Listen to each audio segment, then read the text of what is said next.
Hai semua, selamat datang di channel Baca Saham. Pada video ini, kita akan membahas satu topik. Tapi seperti biasa, semua pembahasan ini bukan rekomendasi dan hanya informasi. Ingat, kerugian kamu tanggung sendiri ya. Saat ini saya mau bahas satu topik fresh yang mungkin belum banyak kamu tonton, yaitu analisa manajemen. Kebanyakan konten hanya bahas dari sisi keuangan dan angka. Tapi tahukah kamu, manajemen merupakan poin yang sangat memegang peranan penting dari pertumbuhan atau tidaknya suatu perusahaan. Alasannya sederhana, karena mereka yang menjadi kapten kemana arah perusahaan ke depannya.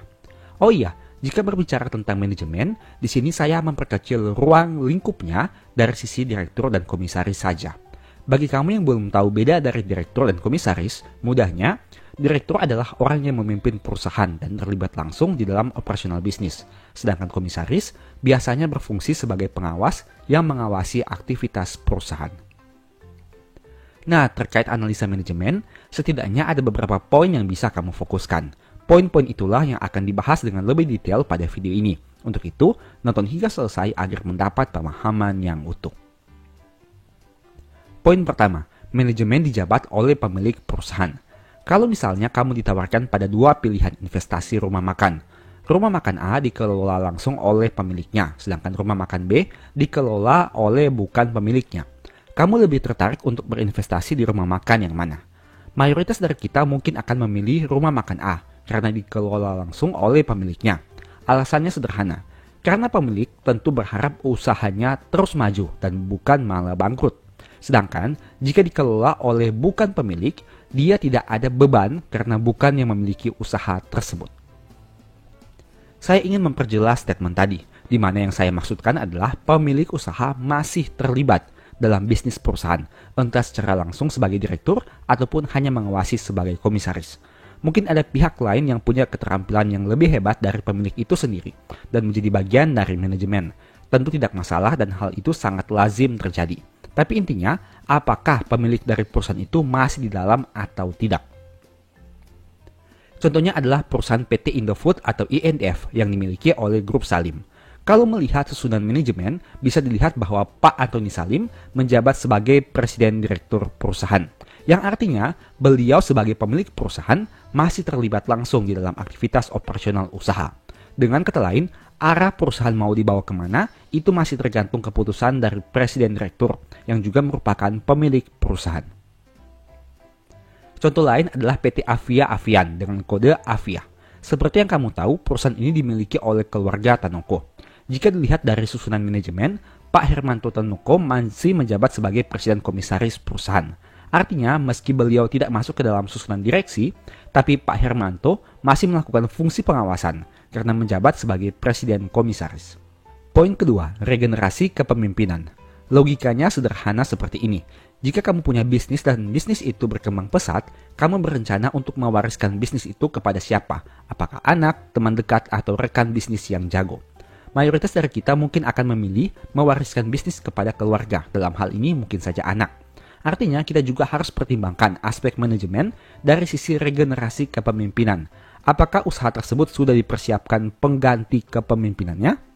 Seharusnya sudah ada antisipasi kepemimpinan yang dipersiapkan untuk melanjutkan usaha yang sedang berjalan. Tentunya diharapkan pemimpin di masa depan itu masih merupakan bagian dari pemegang saham mayoritas, seperti istri, anak, dan lain-lain. Hal itu merupakan satu poin penting, mengingat untuk menjembatani satu pemimpin kepada pemimpin yang baru bukanlah hal yang mudah. Kamu tentu sudah pernah mendengar mitos tentang bisnis, di mana kira-kira bunyinya seperti ini. Generasi pertama membangun, generasi kedua mempertahankan, dan generasi ketiga menghancurkan. Pertanyaannya, kenapa statement itu ada? Jawabannya sederhana, karena kurangnya persiapan regenerasi. Setiap generasi punya cara pandangnya masing-masing, karena kita hidup pada tren yang berbeda. Jika dulu generasi 90-an senang nonton TV, generasi sekarang seringnya nonton YouTube, TikTok, dan tayangan digital lainnya. Itu hanya dari sisi lifestyle saja, bagaimana dari sisi bisnis.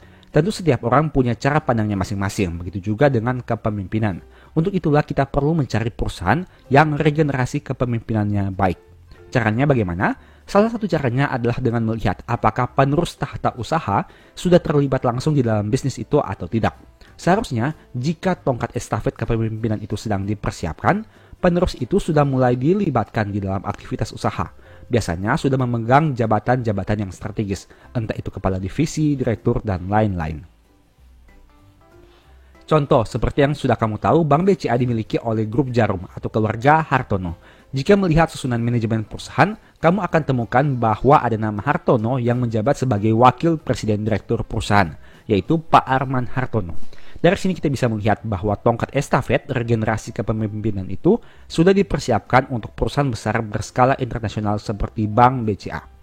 Contoh lain adalah ICBP yang merupakan anak usaha dari INDF. Kamu bisa lihat nama Pak Axton Salim yang menjabat sebagai direktur perusahaan. Dengan kata lain, regenerasi kepemimpinan untuk bisnis ICBP sudah dipersiapkan oleh Pak Antoni Salim. Poin ketiga, frekuensi rotasi kepemimpinan. Poin ketiga yang ingin saya bahas adalah frekuensi penggantian pemimpin. Untuk menilai bagus tidaknya perusahaan, salah satu caranya adalah dengan melihat seberapa sering direksi dan komisaris perusahaan itu berubah. Logikanya sederhana, jika pemimpin perusahaan itu bagus, kenapa sedikit-sedikit harus dilakukan perubahan? Artinya tentu ada penyebab kenapa penggantian itu dilakukan. Jika karena pemimpinnya melakukan tindakan yang tidak benar, misalnya korupsi, tentu hal itu sudah jelas-jelas salah.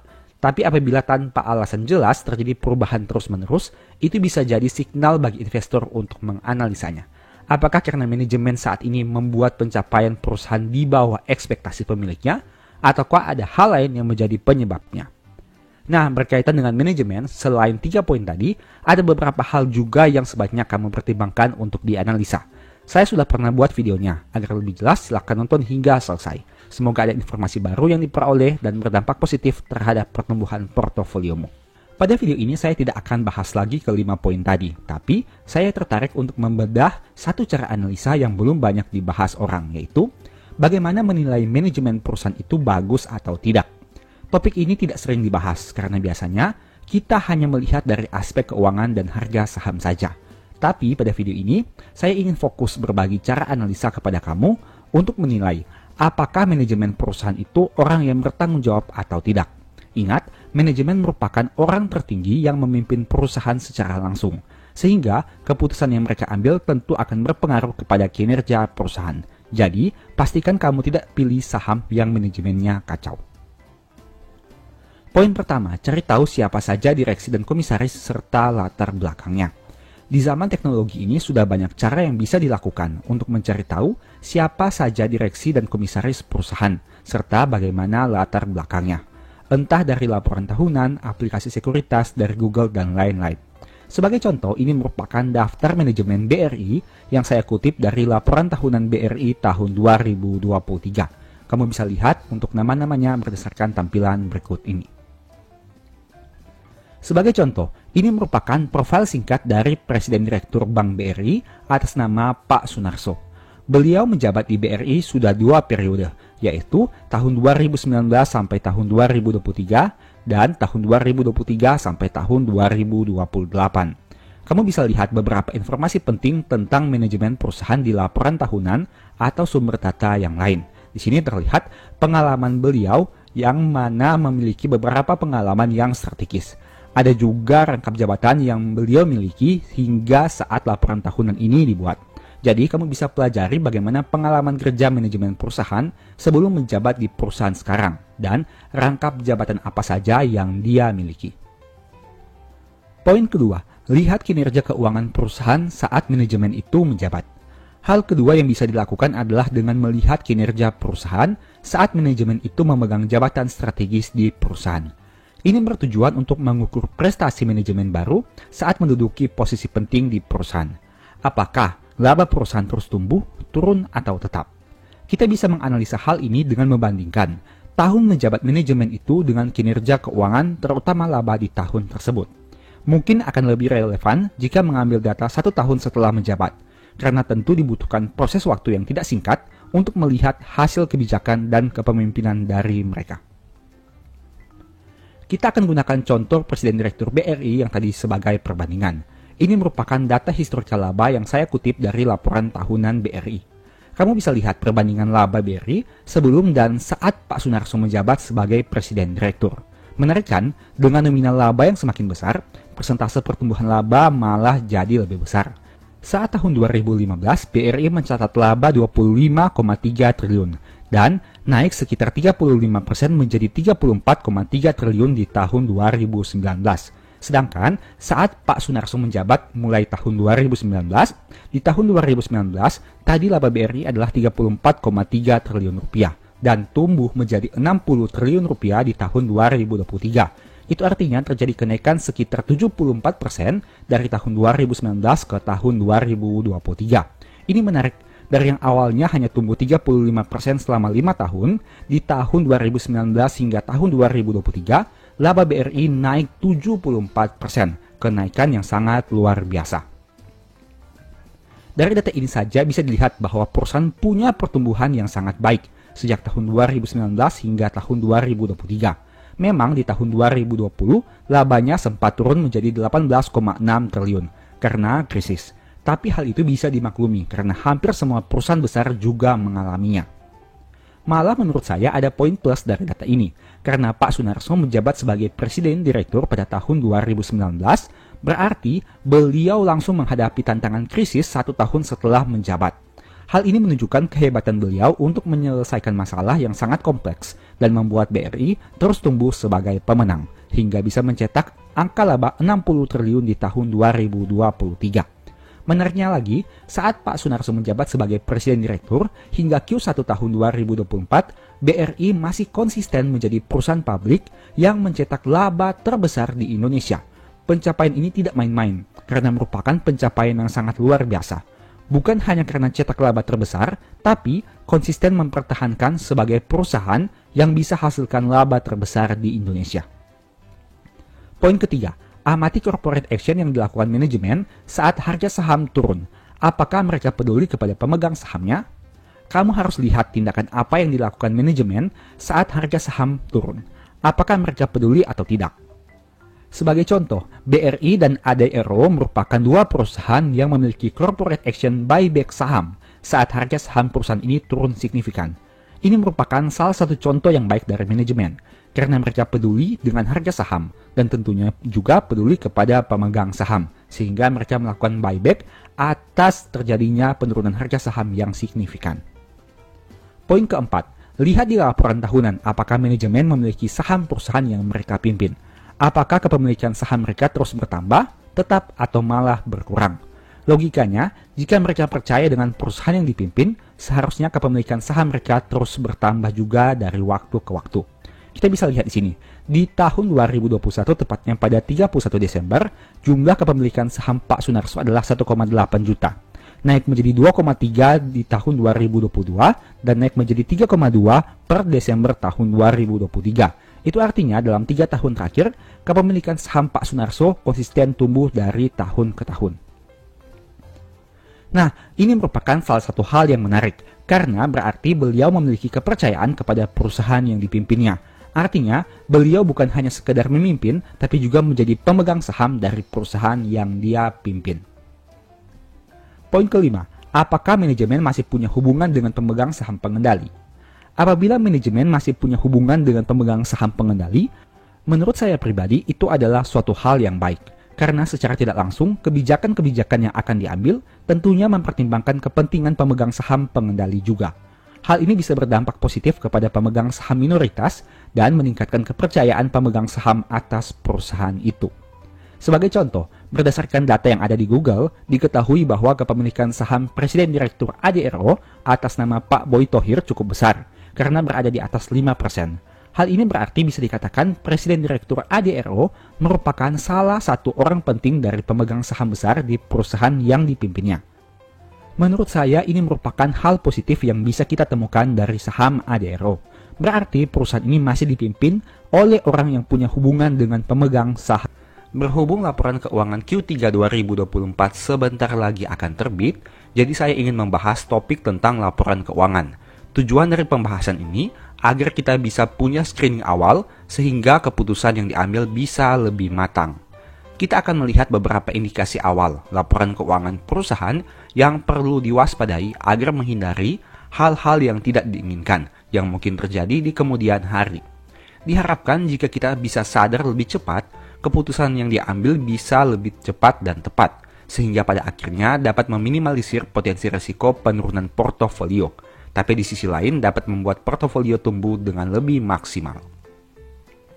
Tentu saja disclaimer ya, nama saham dan pembahasan di video ini bukan rekomendasi dan tidak ada jaminan pasti profit jika mengikutinya. Setiap cara analisa yang dibuat disajikan berdasarkan second opinion saja, tapi tetap analisa utama dan keputusan serta risiko menjadi tanggung jawab kamu sendiri. Sekarang mari kita masuk saja ke dalam beberapa kondisinya. Kondisi pertama, penjualan turun. Penjualan merupakan komponen paling atas yang akan ditemukan pada laporan laba rugi. Artinya pos keuangan ini sangat berpengaruh terhadap kinerja laba rugi perusahaan tersebut. Pada umumnya, cara mudah analisanya sebagai berikut. Penjualan naik itu bagus, penjualan turun itu harus diwaspadai. Alasannya sederhana, karena penjualan naik seharusnya berdampak kepada naiknya laba, begitu juga sebaliknya. Untuk menilai kondisi pertama ini, ada dua periode yang bisa digunakan, yaitu data triwulan sebelumnya dan data triwulan tahun sebelumnya. Contoh, seperti data di bawah ini. Untuk menilai penjualan pada Q3 2024, kita bisa gunakan data Q2 2024 dan data Q3 2023. Kedua data itu bisa dijadikan pembanding untuk melihat apakah penjualan di Q3 2024 bagus atau tidak. Meski begitu, sebenarnya ada kondisi yang bisa kita toleransi juga, misal penurunan penjualan yang tidak terlalu signifikan, atau misalnya dibandingkan periode sebelumnya, penjualan turun tapi dibandingkan tahun sebelumnya penjualan masih naik. Begitu juga sebaliknya. Kondisi seperti ini bisa dijadikan sebagai toleransi untuk menilai perusahaan penjualannya masih bagus atau memang harus diwaspadai. Mari kita lihat contoh di bawah ini. Misalnya pada Q3 2023 penjualannya 15.000. Di Q2 2024 turun jadi 14.000 dan Q3 2024 turun lagi menjadi 12.000. Kondisi ini harus diwaspadai. Tapi bila ada perbedaan, misalkan di Q3 tahun 2023 ini, misalkan nominal penjualannya adalah 10.000. Di Q2 2024 14.000 dan Q3 2024 itu 12.000. Itu artinya memang dari Q2 ke Q3 mengalami penurunan, tapi dibandingkan Q3 tahun 2023 masih terjadi kenaikan dibandingkan tahun 2024. Itulah beberapa contoh yang bisa ditoleransi. Kondisi kedua, penjualan turun, HPP naik. Seperti yang kamu tahu, HPP atau harga pokok penjualan adalah biaya pokok yang dikeluarkan oleh perusahaan sehubungan dengan produk atau jasa yang mereka jual. Misal, untuk jual mie instan, tentu perusahaan butuh bahan baku untuk produksi mie instan. Nah, bahan baku itu merupakan salah satu komponen dari HPP. Contoh lagi untuk industri perbankan. Karena mereka jualnya kredit untuk dapat bunga, berarti bahan bakunya adalah himpun dana pihak ketiga dan bayar bunga kepada nasabah yang simpan dananya di bank. Mudahnya, jika penjualan turun tapi HPP naik, berarti biaya untuk produksi barang atau jasa semakin mahal. Sudah penjualannya turun, biaya bahan baku malah naik. Kondisi itulah yang perlu diantisipasi, karena semakin tinggi HPP akan berdampak kepada semakin banyak pengurang laba. Jika penjualannya sifatnya menambah laba, HPP sifatnya mengurangi laba. Beberapa poin yang bisa ditoleransi untuk kondisi kedua ini adalah HPP naik tapi penjualan juga naik, atau secara persentase, kenaikan HPP masih lebih rendah dibandingkan kenaikan penjualan, atau penurunan HPP lebih besar dibandingkan penurunan penjualan, baik secara persentase maupun secara nominal. Mari lihat contoh di bawah ini. Misal, dengan penjualan yang pada kondisi tadi, kita lihat untuk HPP-nya. Di Q3 2023 5.000, Q2 2024 6.000, Q3 tahun 2024 7.000. Kondisi ini perlu diwaspadai karena penjualannya konsisten turun dan HPP-nya konsisten naik. Tapi jika sebaliknya, misalnya penjualannya turun dan HPP-nya juga turun, tapi penurunan HPP ini lebih besar dibandingkan penurunan penjualan, itu mungkin bisa ditoleransi. Ataupun misalkan penjualan mengalami penurunan dan HPP mengalami kenaikan, tapi secara nominal kenaikan HPP ini lebih kecil dibandingkan penurunan penjualannya. Dengan kata lain masih bisa menghasilkan peningkatan laba kotor meskipun penjualan turun tapi HPP-nya naik. Kondisi ketiga, penjualan turun, HPP naik, biaya operasional naik. Masih mirip dengan biaya pokok penjualan, biaya operasional juga harus dipertimbangkan apalagi jika nominalnya cukup besar. Biaya operasional dan HPP memiliki sifat yang sama, di mana semakin besar nominalnya membuat laba semakin kecil, begitu juga sebaliknya. Meski begitu, sebenarnya perusahaan sangat butuh biaya operasional, karena biaya inilah yang menunjang operasional perusahaan dari hulu ke hilir. Namun yang menjadi masalah apabila biaya ini sudah mendominasi nominal di laba rugi atau peningkatannya sangat signifikan dibandingkan penjualan dan biaya HPP. Kondisi yang masih bisa ditoleransi adalah jika kenaikan biaya operasional lebih rendah dibandingkan kenaikan penjualan, atau jika penurunan biaya operasional lebih besar dibandingkan penurunan penjualan. Tapi apabila biaya operasional terus naik signifikan saat penjualan turun signifikan, hal itu harus diwaspadai. Mari simak contoh berikut ini. Misalnya, biaya operasional naik dari 3.000 ke 4.000 ke 5.000. Di sisi yang lain, penjualannya turun dari 15.000 ke 14.000 ke 12.000. Kondisi keempat, penjualan turun, HPP naik, biaya operasional naik, pendapatan atau biaya non-operasional naik dan turun. Sama seperti namanya, pendapatan atau biaya non-operasional merupakan seluruh aktivitas di luar operasional perusahaan. Bagi saya pribadi, komponen ini, entah dia naik atau turun, seharusnya punya nominal yang tidak seberapa, karena tidak berkaitan dengan operasional. Jika nominal pendapatan non-operasional besar, itu perlu diwaspadai. Jika nominal beban operasionalnya besar, itu juga perlu diwaspadai. Pada intinya, komponen ini seharusnya punya nominal yang kecil dan tidak signifikan. Jadi entah dia naik atau turun, seharusnya memiliki dampak yang tidak seberapa, selama nominalnya tidak signifikan dibandingkan komponen lain. Mari simak contoh di bawah ini. Misalnya, nominal pendapatannya adalah 2.000 naik ke 4.000 naik ke 10.000. Ini merupakan kenaikan yang sangat signifikan. Di sisi yang lain, penjualannya mengalami penurunan yang cukup drastis. Itu merupakan contoh hal yang harus diwaspadai. Kondisi kelima, penjualan turun, HPP naik, biaya operasional naik, pendapatan atau biaya non-operasional naik dan turun, serta laba naik atau turun. Laba adalah tujuan akhir dari laporan laba rugi. Semua aktivitas yang dilakukan untuk meningkatkan penjualan dan menekan biaya tujuannya agar supaya laba meningkat. Meski begitu, kita perlu lihat lagi apakah kenaikan laba itu berasal dari penjualannya, ataukah hanya karena efisiensi biaya, atau ada pendapatan non-operasional yang membuat laba itu naik. Seharusnya jika penjualan turun, laba akan turun. Begitu juga sebaliknya. Nah, akan jadi pertanyaan jika penjualan turun tapi laba malah naik. Di sisi lain, laba yang turun juga harus kita waspadai. Apalagi jika penurunannya sudah terjadi dalam beberapa periode dan memiliki nominal yang signifikan. Hal itu bisa jadi warning awal agar kita lebih berhati-hati dalam mengambil keputusan. Karena ingat, laba adalah salah satu komponen paling penting di laporan keuangan.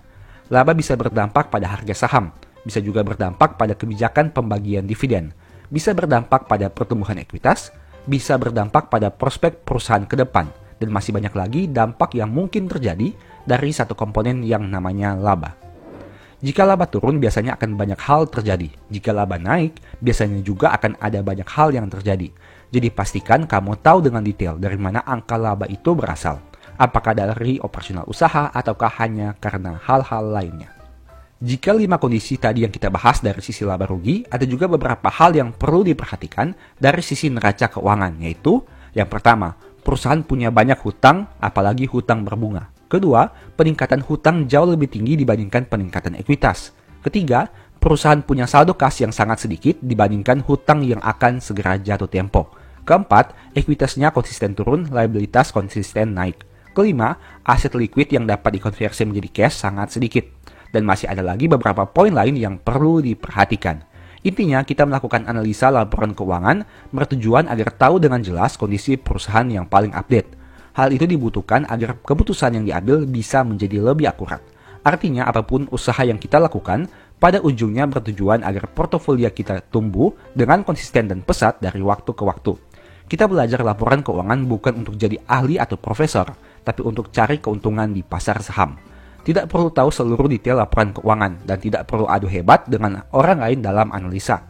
Intinya, selama kamu hasilkan profit konsisten dalam jangka panjang dengan maksimal, berarti kamu sudah hebat. Begitu juga sebaliknya. Meski kamu sangat hebat dalam analisa laporan keuangan dan tahu semua detail dari perusahaan, tapi jika portofolio belum bisa tumbuh dengan konsisten, berarti kamu masih harus banyak belajar.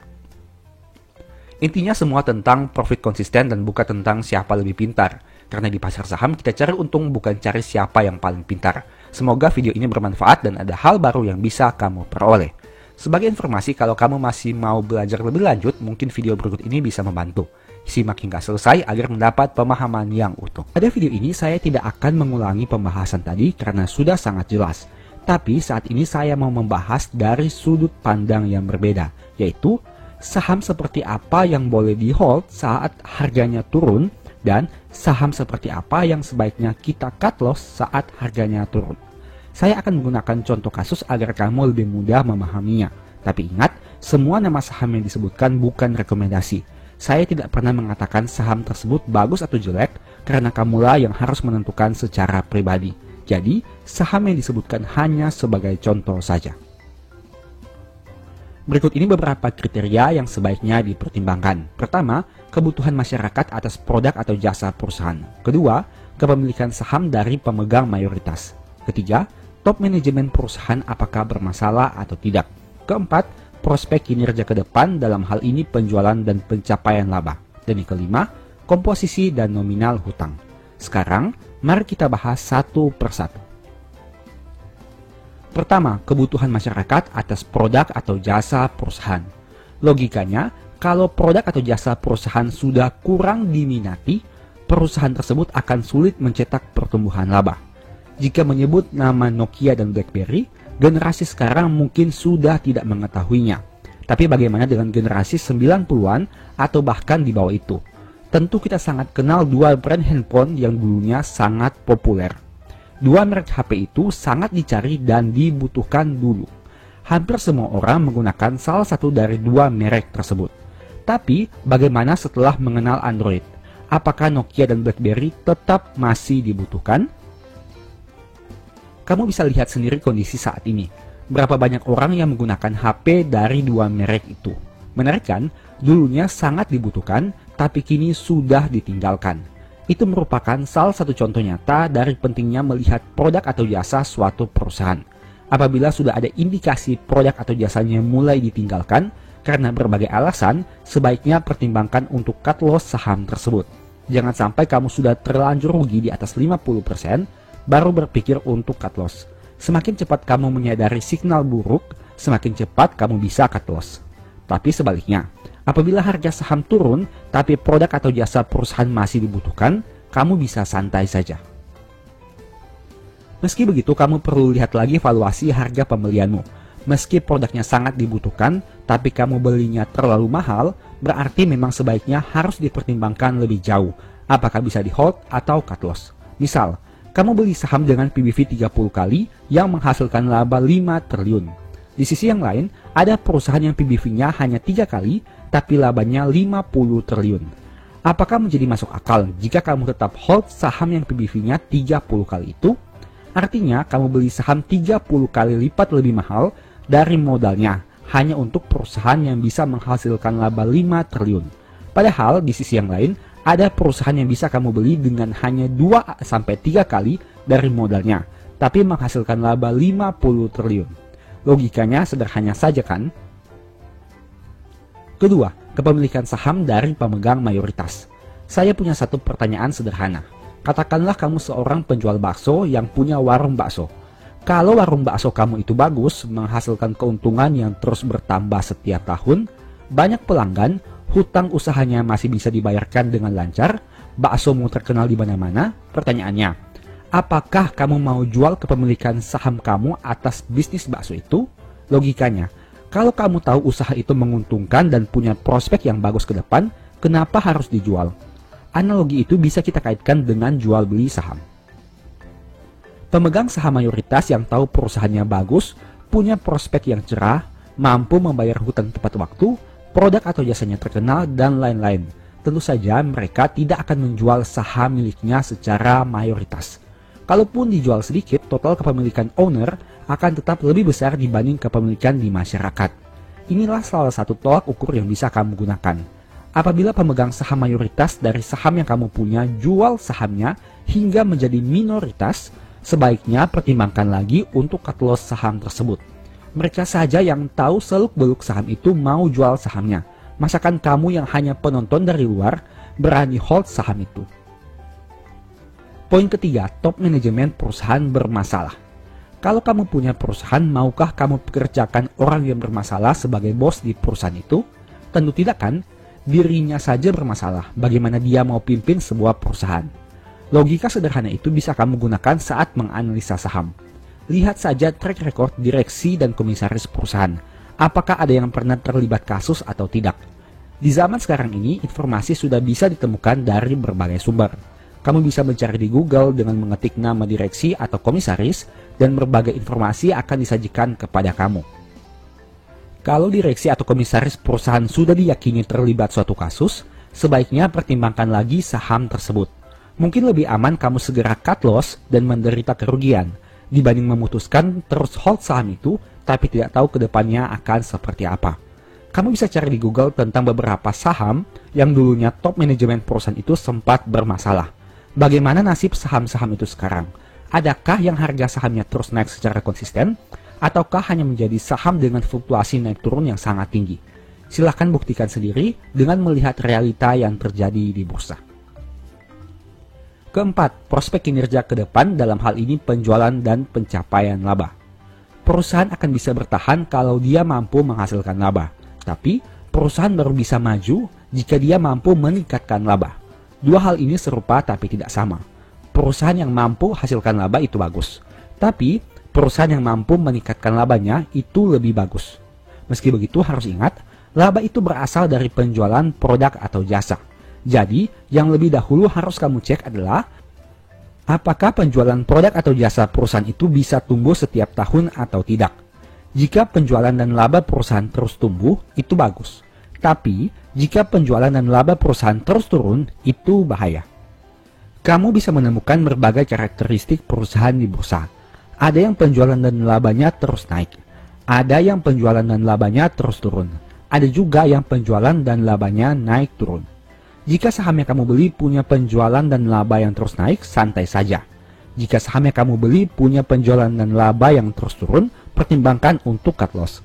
Jika saham yang kamu beli punya penjualan yang naik tapi labanya turun, silahkan cek lagi di laporan keuangannya sebelum memutuskan hold atau cut loss.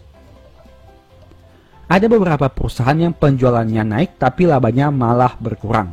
Itu bisa disebabkan oleh banyak faktor seperti biaya pokok penjualan yang naik, biaya operasional yang naik drastis, ada kerugian selisih kurs, ada biaya lainnya, dan masih banyak lagi. Yang jelas, kamu perlu cari tahu lebih jauh lagi di laporan keuangan perusahaan. Apakah hal itu bersifat permanen atau hanya sementara saja? Jika permanen, pertimbangkan untuk cut loss secepat mungkin. Jika hanya sementara, kamu bisa hold dulu sambil menunggu kinerja terbarunya. Menurut saya pribadi, laba merupakan satu komponen terpenting di laporan keuangan.